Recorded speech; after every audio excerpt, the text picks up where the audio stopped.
Guys, आज मैं new series अवतार द लेजेंड की सीरीज स्टार्ट करने वाला हूँ और ये सीरीज बहुत मजेदार होने वाली है। तो प्लीज एक बार इसे जरूर चेकआउट करना। तो चलिए बिना देरी के आज की वीडियो स्टार्ट करते हैं। शौर्य द डिस्ट्रॉयर एपिसोड 59। लड़ाई शुरू।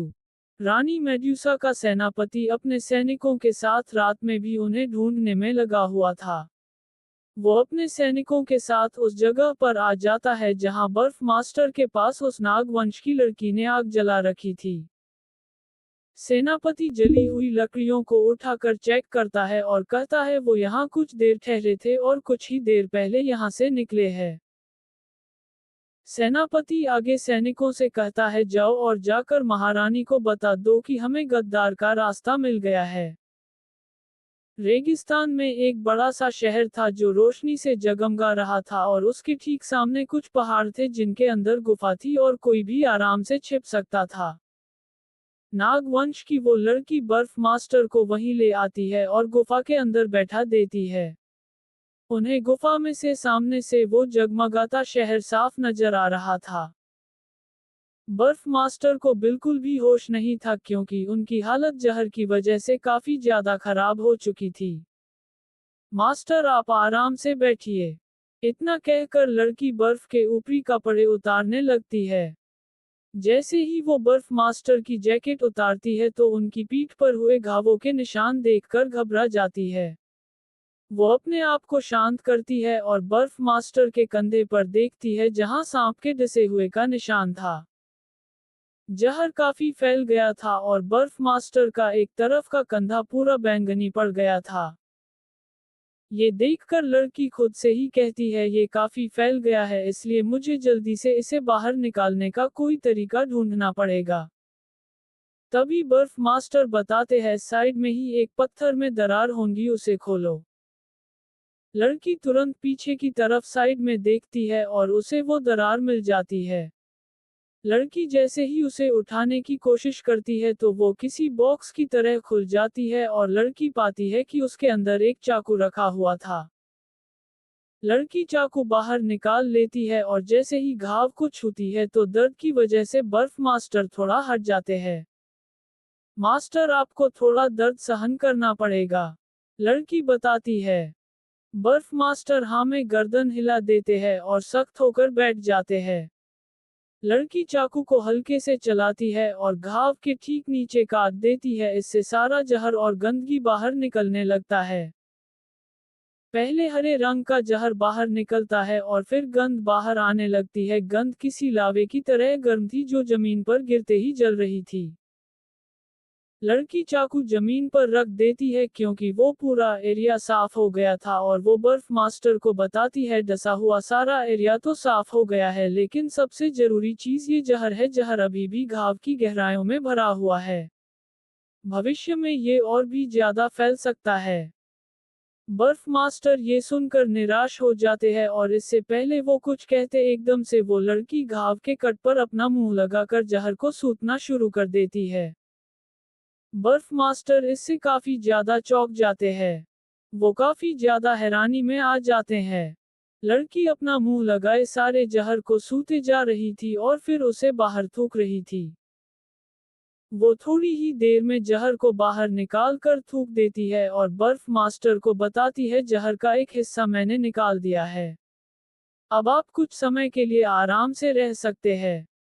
ये जगह बर्फ मास्टर की थी और यहाँ उनकी इकट्ठा की हुई सारी चीजें मौजूद थी।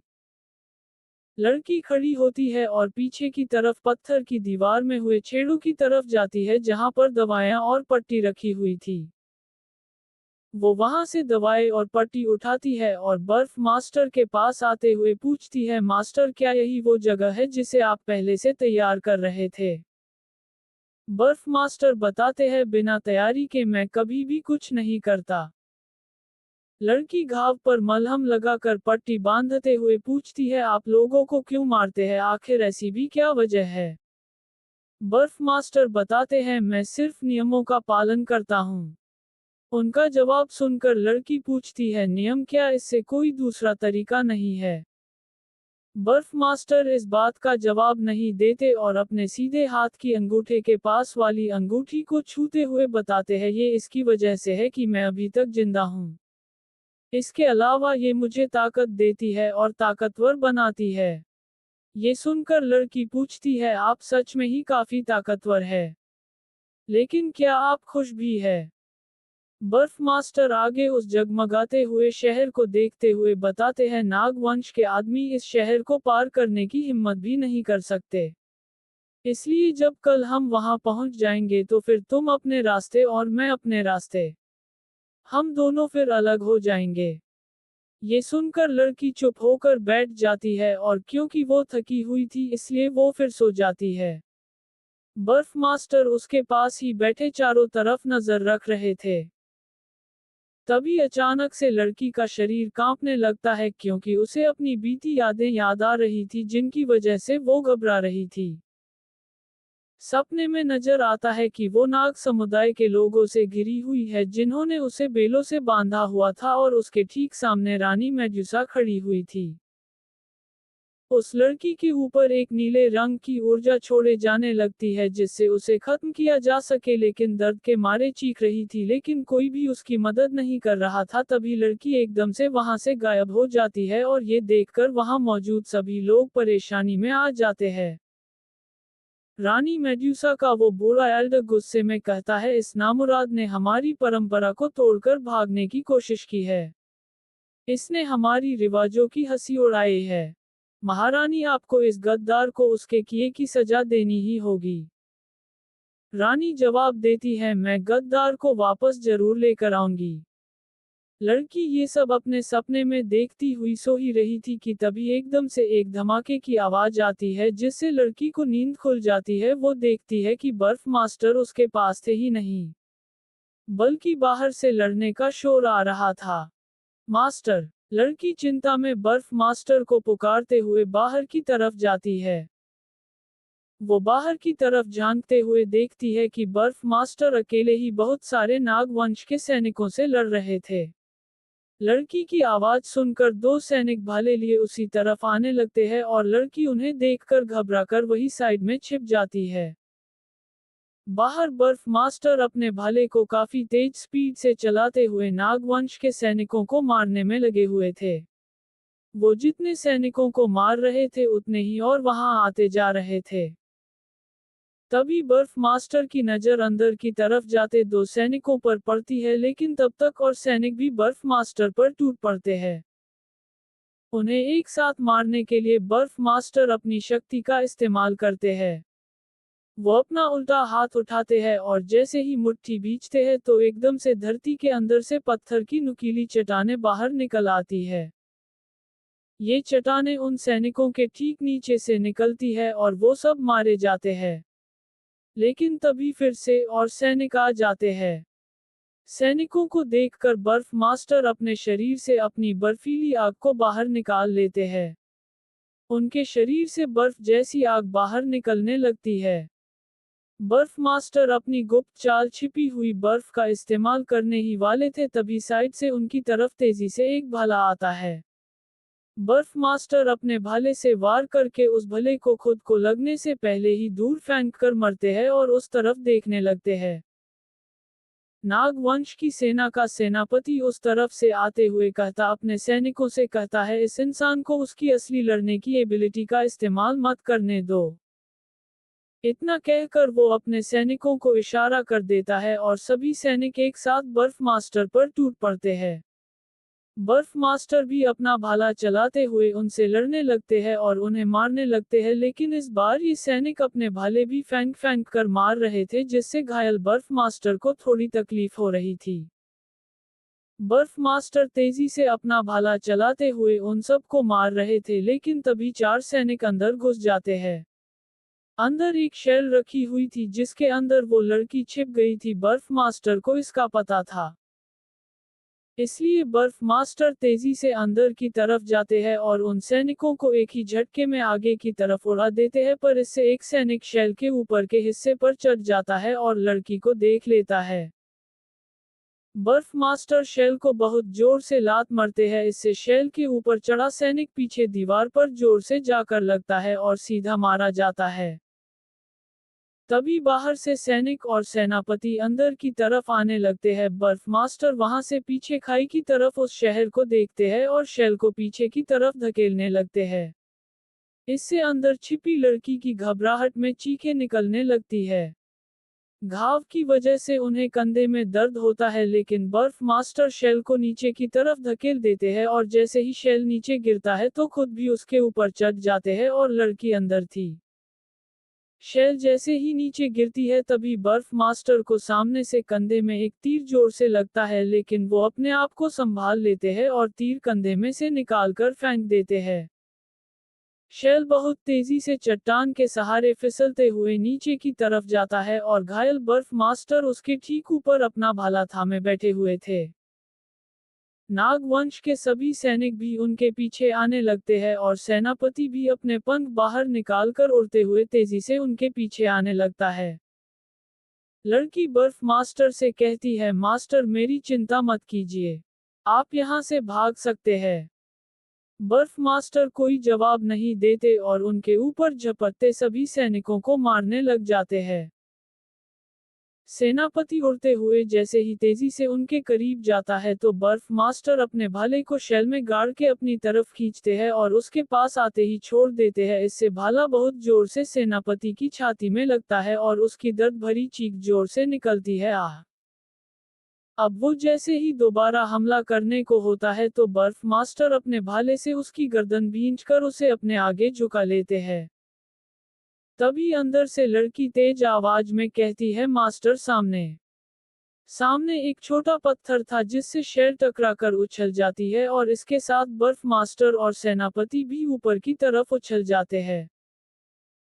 शेल धड़ाम से नीचे गिरती है और उसके साथ बर्फ मास्टर भी सेनापति के साथ नीचे जमीन पर गिरते हैं, लेकिन वो तेजी से शेल के साथ साथ भागते हुए आगे जाने लगते हैं।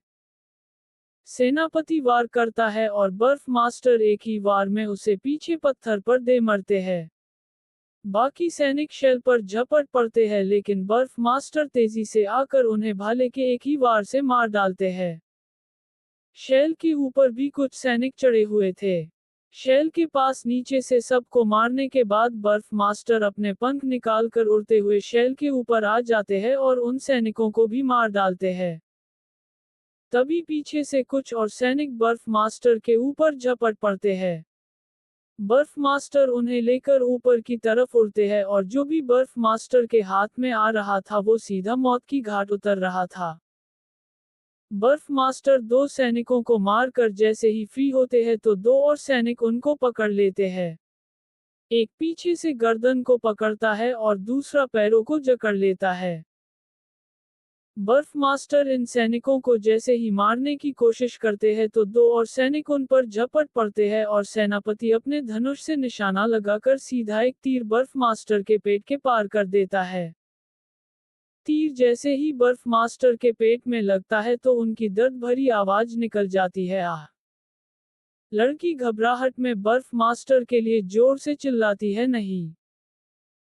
इसके बाद सेनापति एक साथ कई तीर बर्फ मास्टर को मारता है और वो सभी तीर सीधा उन्हें लग जाते हैं। एक तीर तो सीधा उनकी गर्दन के पास ही लगता है। शौर्य द डिस्ट्रॉयर एपिसोड 60। लबादा ओरे योद्धा की सच्चाई।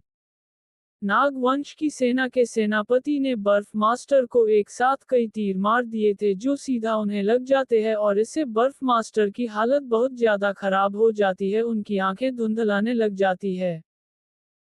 सेनापति अपने सैनिकों से कहता है, तुम सब पहले इस इंसान को खत्म कर दो, तब तक मैं गद्दार को संभालता हूँ। सेनापति की बात सुनते ही वो सारे सैनिक एक साथ हथियारों के साथ बर्फ मास्टर पर टूट पड़ते हैं। बर्फ मास्टर अभी भी ऊपर उड़ रहे थे और वो उन सैनिकों से बचने की कोशिश करने लगते हैं। बर्फ मास्टर एक से बचते तो दूसरा पीछे से उन्हें मार देता और ऐसे ही बर्फ मास्टर और ज्यादा घायल हो जाते हैं। वो हिम्मत करके उनसे लड़ने की कोशिश करते हैं, लेकिन बात नहीं बन रही थी, उल्टा वो और ज्यादा घायल हो रहे थे। बर्फ मास्टर किसी तरह से उनसे बचते चोट खाते शेल के अंदर देखते हैं और पाते हैं कि शेल के अंदर वो योद्धा उस लड़की के ठीक सामने खड़ी थी जिससे बर्फ मास्टर सबसे पहले लड़े थे और जिसमें बर्फ मास्टर पर सांप छोड़ दिया था। लड़की शेल के अंदर नीचे गिरी हुई घबराती हुई पीछे हटती जा रही थी और वो योद्धा उसकी तरफ बढ़े जा रही थी। बर्फ मास्टर सैनिकों से लड़ते हुए ये देख लेते हैं और तभी उस लड़की और बार मास्टर की नजरें आपस में मिल जाती है। लड़की उनसे भागने के लिए इशारा कर देती है ना जाने क्यों, लेकिन बर्फ मास्टर को लड़की को छोड़कर भागने के लिए दुख होने लगता है। एक साथ बहुत सारे सैनिक बर्फ मास्टर की तरफ हथियारों के साथ झपटते हैं, लेकिन तभी तेजी से बर्फ मास्टर वहां से भाग जाते हैं। ये आज पहली बार था कि बर्फ मास्टर जैसा ताकतवर हार ना मानने वाला योद्धा आज पहली बार खुद को बचाने के लिए भागा था। लड़की उन्हें ही उड़कर जाते हुए देख रही थी और बर्फ मास्टर की स्पीड की वजह से वो पल भर में ही दिखने बंद हो जाते हैं। शेल पहाड़ के किनारे पर आकर रुक जाती है और लड़की उस काला लबादा ओढ़े और नकाब पहने योद्धा को देखती है। वो योद्धा लड़की की तरफ धीरे धीरे बढ़ती जा रही थी और लड़की घबराते हुए शेल में ठीक पीछे खाई की तरफ आ जाती है। लड़की उससे पूछती है, आखिर तुम मुझे क्यों मरना चाहती हो? मैंने आखिर तुम सबका क्या बिगाड़ा है? सेनापति और इसके सैनिक भी तेजी से शेल की तरफ आने लगते हैं। वो योद्धा अपना हाथ उस लड़की की तरफ बढ़ाने लगती है और उसे मरने की जैसे ही कोशिश करती है तभी ऊपर आसमान में से बर्फ की बड़ी बड़ी कीलें आती है जो सीधा शेल के चारों तरफ लगती है, जिससे शेल पहाड़ से सीधा नीचे की तरफ गिरती है। शेल पहाड़ से नीचे की तरफ तेजी से गिरी जा रही थी और उस योद्धा और लड़की के बीच में बर्फ मास्टर आ जाते हैं। उनके चेहरे पर जानलेवा गुस्सा साफ नजर आ रहा था और गुस्से से आंखें लाल हुई पड़ी थी। आखिर बर्फ मास्टर जैसा योद्धा मौत के डर से बचकर भाग भी कैसे सकता था? बर्फ मास्टर की पीठ, छाती और पेट में लगे तीर भी बर्फ के बनने लग जाते हैं और उनके शरीर से उनकी ऊर्जा शक्ति बाहर आने लगती है। मास्टर! लड़की बर्फ मास्टर को देखकर खुश होकर पुकारती है। तभी वो योद्धा बर्फ मास्टर से कहती है, इससे तुम्हारा कोई लेना देना नहीं है। बर्फ मास्टर अपने शरीर में लगे तीरों को बाहर निकाल कर फेंकते हुए जवाब देते हैं, मैं वो इंसान हूँ जो अपने कहे शब्दों पर खड़ा उतरता है और मेरा नियम कहता है कि काम पूरा ना होने तक जान देकर भी उसकी रक्षा करनी चाहिए जो तुम्हारे भरोसे तुम्हारे साथ है। मेरे नियम मुझे छोड़कर भागना नहीं सिखाते। ये सुनकर वो योद्धा गुस्से में कहती है, तुम्हें पिछली बार जिंदा छोड़कर मैंने बहुत बड़ी गलती कर दी, लेकिन इस बार तुम नहीं बच पाओगे। इतना कहकर वो अपने सीधे हाथ को साइड में उठाती है और एकदम से उसके हाथ से लाल गुलाबी रंग की आग निकलने लगती है। ऊपर से नाग वंश के सैनिक भी सीधा नीचे गिरती हुई शेल के ऊपर कूद जाते हैं और उनके कूदने से वो शेल हिल जाती है, जिससे वो योद्धा आगे आते हुए डगमगा जाती है और फिर शेल जोर से जमीन पर गिरती है जिससे वहां धूल धूल हो जाती है। इसी बीच बर्फ मास्टर उस लड़की को लेकर वहां से तेजी से भाग जाते हैं और किसी को ये पता तक भी नहीं चल पाता। वो योद्धा भी उस धूल से बाहर निकल आती है और गुस्से में कहती है, ये फिर से बचकर भाग गया। बर्फ मास्टर घायल थे इसलिए वो उड़ते हुए आगे गिरकर बेहोश हो जाते हैं। लड़की उन्हें होश में लाते हुए पुकारती है, मास्टर मास्टर। बर्फ मास्टर ज्यादा ही घायल थे और वो अब होश में नहीं आ पाते। इसलिए लड़की उन्हें पास की ही एक गुफा में ले जाती है, जहां वो उनकी मलहम पट्टी कर देती है। कुछ घंटों के बाद बर्फ मास्टर को सपने में कुछ भयानक मंजर नजर आता है, जिससे घबराकर बर्फ मास्टर एकदम से उठ जाते हैं। वो देखते हैं कि उनके शरीर पर पट्टी हो रखी है और उनकी अंगूठी अभी भी उनकी उंगली में ही थी, जिससे उन्हें बहुत शांति मिलती है। फिर वो अपने साइड में देखते हैं और पाते हैं कि लड़की उनसे थोड़ी दूर पीठ करके बैठी हुई थी और वो नीचे की तरफ देख रही थी। बर्फ मास्टर वहां से उठकर लड़की के पास जाते हैं और देखते हैं कि नीचे एक जंगली फूल जैसे रुए का पौधा था जिसे लड़की घूरे जा रही थी। लड़की निराश थी और वो पूछती है, आखिर मैं कौन हूँ, वो सब मुझे ही क्यों पकड़ना चाह रहे थे और इसके बाद मेरे लिए आगे जिंदगी जीते रहना बहुत मुश्किल होगा। ये सुनकर बर्फ मास्टर उससे पूछते हैं, क्या हमेशा ऐसा ही था? इस पर लड़की कुछ नहीं बताती और लंबी सांस लेते हुए मुस्कुराते हुए कहती है, हालांकि ये बहुत मुश्किल वक्त है लेकिन मुझे आज़ादी की फीलिंग आ रही है। मैं भी इनकी तरह इस दुनिया में उड़ना चाहती हूँ। इतना कहकर वो एक फूल को तोड़कर उस पर फूंक मार देती है और फूंक लगते ही उस फूल के रुए नीले रंग की तितलियों में बदल जाते हैं। इससे लड़की काफी खुश होती है लेकिन बर्फ मास्टर चौंक जाते हैं। अब वो समझ जाते हैं कि लड़की कोई आम नाग लड़की नहीं है। इसीलिए उसके पीछे इतने ताकतवर योद्धा पड़े हुए हैं। गुफा में चारों तरफ बस तितलियां ही तितलियां हो जाती है और लड़की उन्हें देखकर खुशी में खड़ी हो जाती है। वो अपने सारे दुख दर्द को मानो जैसे पल भर में ही भूल गई हो।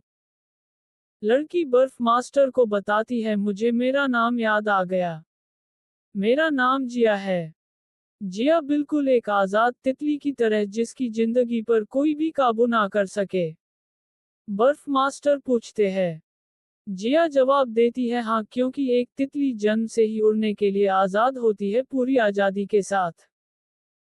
जिया अब मुस्कुराते हुए अपने दोनों हाथ पीछे करके पूछती है, आपने मेरी फिर से जान बचाई, क्या आपको मुझसे प्यार हो गया है? बर्फ मास्टर के चेहरे पर कोई भी भाव नहीं आता, वो जिया को ऐसे ही देखते रहते हैं। इस पर जिया हल्के से हंसकर कहती है, आप चिंता मत कीजिए, मैं बस मजाक कर रही थी। जिया आगे पूछती है, क्या आपको लगता है कि इंसान और नाग इंसान साथ रह सकते हैं? वैसे आप चाहे तो ये भी कह सकते हैं कि ये भी आपके नियमों के खिलाफ है। बर्फ मास्टर थोड़े से आगे आते हैं और बताते हुए कहते हैं, तुम मेरी जान पहचान की एक एक इंसान की तरह हो। इतना बताकर बर्फ मास्टर वही जिया से पीट करके बैठ जाते हैं और बताते हैं, मैं एक बेहतर और डिमांडिंग समुदाय में पैदा हुआ था जहां हम सबके पैदा होने से पहले ही हमारी डेस्टिनेशन निर्धारित कर ली गई थी। हम सब एक कठपुतली के ग्रुप की तरह थे जो उनके कहे हर काम को करते और उनका हर एक नियम मानते। वहां के एल्डर हमें जो भी हुक्म देते हम अपनी जान पर खेलकर बिना कोई सवाल किए पूरा करते। जिया भी उनकी बात सुनते हुए उनके पास आ जाती है और बर्फ मास्टर आगे बताते हैं, मैं उस समुदाय का सबसे बेहतर योद्धा था और जल्द ही मुझे मेरे जैसा एक साथी मिल गया। हम दोनों हमेशा खतरनाक मिशन को पूरा करने के लिए साथ जाते। वो मेरी एक स्टूडेंट थी। अगर वो आज जिंदा होती तो वो आज मेरे जितनी ताकतवर होती। ये सुनकर जिया भी उदास हो जाती है और बर्फ मास्टर भी उदास से हो गए थे। वो आगे बताते हैं, वो बहुत दयालु थी, उसके अपने कुछ सपने थे लेकिन बस मैं ही ये सब जानता था। लेकिन उस समुदाय की रोकथाम से मैं भी आजाद होना चाहता था। हम दोनों को प्यार हो गया ये जानते हुए भी कि ये सब समुदाय के नियमों के खिलाफ था। लेकिन मुझे आशा थी कि एक दिन आजादी जरूर मिलेगी। पर किस्मत को शायद कुछ और ही मंजूर था। वहां के बूढ़े मास्टर को इसे खोजने में ज्यादा समय नहीं लगा। बर्फ मास्टर आगे गुस्से में दांत भींचते हुए बताते हैं, पकड़े जाने पर उसने ये स्वीकार नहीं किया और मुझे बेगुनाह साबित करने के चक्कर में उसे अपने ही हाथों से खुद की जान लेनी पड़ी। ये सुनकर जिया भी घबरा जाती है और अपने मुंह पर हाथ रख लेती है। बर्फ मास्टर अपने दोनों हाथों से अपना सिर पकड़कर बताते हैं, मैं समय पर कुछ कर ना सका। मेरे दिए हुए खंजर को उसने अपने दिल के अंदर उतार दिया। इसके बाद से मैं बस ये एक हत्यारा बन गया। जिया की आंखें आंसू से भर आते हैं और वो बर्फ मास्टर को अपने सीने से लगाकर उनके पास बैठ जाती है। रानी मेड्यूसा अपनी पूरी सेना और सेनापति के साथ वही रेगिस्तान में पहाड़ों को घेरे खड़ी हुई थी और बीता वक्त याद करने लगती है जब उनका वो सैनिक उनके पास गद्दार की खबर लेकर आया था। रानी अपनी गद्दी पर बैठी हुई थी, तभी उनका एक सिपाही उनके पास आकर बताता है, महारानी गद्दार का पता चल गया है। ये सुनकर रानी खड़ी होती है और वही दीवार पर टंगे काले लबादे को लोहे से बने हाथों के साथ पहन लेती है और इसी के साथ मुखौटा भी लगा लेती है। रानी सबसे पहले सीधा उस आदमी के पास जाती है जिसे बर्फ मास्टर जिया को सौंपे वाले थे। वो उस मोटे आदमी से जिया को लाने वाले आदमी की लोकेशन मांगती है, लेकिन वो आदमी नहीं देता और इसलिए रानी मेड्यूसा उसे वही मारकर वहां से निकल जाती है। रानी वहां आने के रास्ते में उस आदमी को खोजने लगती है जो जिया को वहां ला रहा था, और फिर उनकी और बर्फ मास्टर की जमकर लड़ाई होती है जिसमें बर्फ मास्टर उन्हें चकमा देकर निकल जाते हैं। इसके बाद रानी मेड्यूसा फिर से उस जगह पर आ जाती है जहां बर्फ मास्टर जिया को सौंपे वाले थे, लेकिन उस जगह बर्फ मास्टर जिया को साथ छिपकर बच गए थे और रानी के साथियों ने रानी के आदेश पर वहां सबको मार डाला था। इसके बाद रानी का सेनापति और सैनिक बर्फ मास्टर और जिया को खोज लेते हैं और उनमें लड़ाई होने लगती है जिसमें बर्फ मास्टर घायल हो जाते हैं। रानी अपना लबादा ओढ़े और मुखौटा पहने ये सब ऊपर से खड़े होकर देख रही थी और वो एकदम से शेल के अंदर आ जाती है। जिया के ये पूछने पर कि वो क्यों उसे मरना चाहते हैं, इससे रानी को कुछ समझ नहीं आता और वो जिया से पूछती है, मरना चाहती हो, आखिर तुम्हें हो क्या गया है। इतना कहकर रानी अपना हाथ आगे करते हुए जिया पर एक ऊर्जा छोड़ने लगती है, लेकिन तभी घायल बर्फ मास्टर उनके बीच में आ जाते हैं और शेल के नीचे गिरते ही जिया को लेकर वहां से फरार हो जाते हैं। ये सब याद करते हुए रानी गुस्से में लग रही थी और नजरें गाढ़े खड़ी हुई थी।